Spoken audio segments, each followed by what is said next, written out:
मेरे प्यारे हर दिल अजीज बच्चों, आपका खैर मकदम है तौफीक तौसीक उर्दू क्लासेस में। तो आज हम लोग पढ़ने वाले हैं उर्दू कवायद।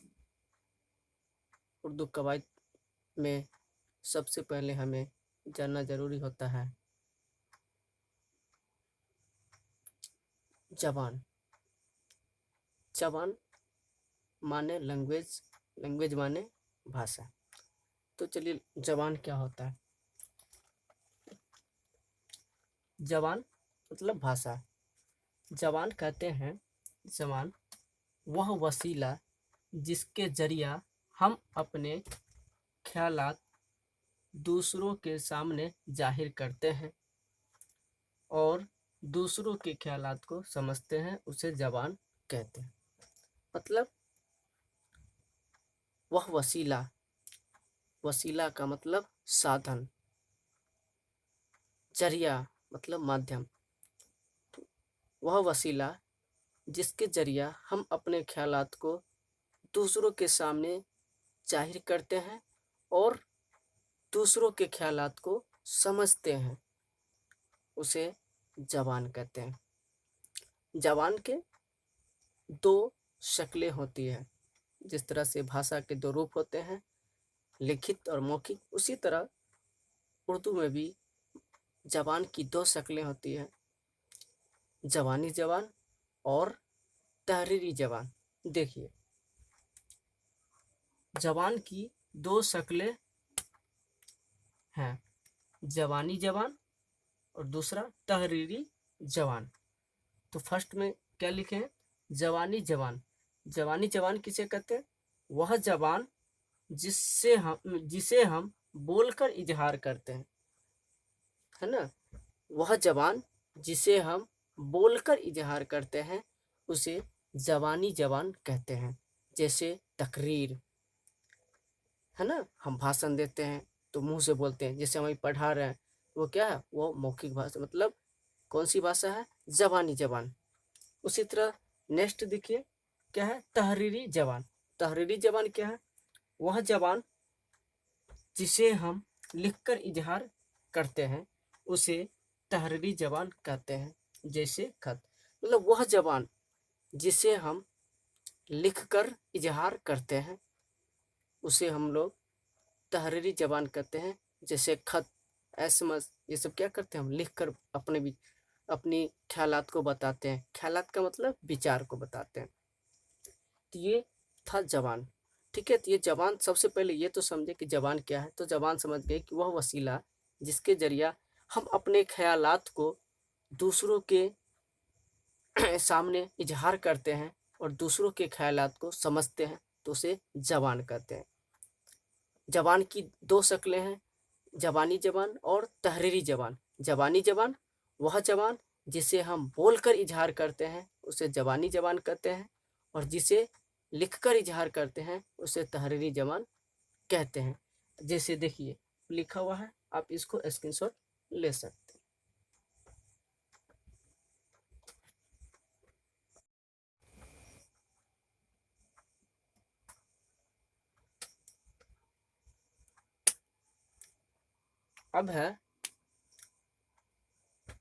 अब पढ़ने वाले हैं कौमी ज़बान। कौमी ज़बान, कौमी का मतलब राष्ट्र, ठीक है। कौमी ज़बान का मतलब राष्ट्रभाषा। मातृ ज़बान, मातृ ज़बान का मतलब मातृभाषा। देखिए, कौमी ज़बान और मातृ ज़बान में क्या अंतर है? तो कौमी ज़बान क्या होता है? देखो, कौमी ज़बान वह ज़बान जिसे कौम के ज़्यादातर लोग, मतलब वह ज़बान जिसे कौम के ज़्यादातर लोग अपनी रोज़मर्रा की ज़िंदगी में, अपने अमल में इस्तेमाल करते हैं, तो वह कौमी ज़बान का शक्लें ले लेती है। मतलब वह ज़बान जिसे कौम के ज़्यादातर लोग अपने रोज़मर्रा की ज़िंदगी में, ठीक है, रोज़मर्रा की ज़िंदगी में अपने अमल में इस्तेमाल करते हैं, तो उसे हम लोग कौमी ज़बान कहते हैं। कहने का मतलब ये हुआ कि वह जवान मतलब राष्ट्र के ज़्यादातर लोग, ठीक है, अपने व्यवहारिक जीवन में मतलब अपने दैनिक जीवन में जिस भाषा का यूज करता है हर एक जगह, तो वो राष्ट्रभाषा का रूप ले लेता है। उसी तरह ये कौमी जबान है, जैसे मैंने अभी बताया। अब आता है मादरी जबान। मादरी जबान का मतलब हुआ मातृभाषा, ठीक है। तो मादरी जबान क्या है, देखते हैं। मादरी जबान, जो जबान हम अपने कन्वे या माँ से सीखते हैं उसे मादरी जबान कहते हैं। मतलब जो जबान अपने कन्वे या माँ से सीखते हैं उसे मादरी जबान कहते हैं। कन्वे का मतलब परिवार, ठीक है, और जबान का मतलब तो भाषा समझ रहे हैं। तो जो जबान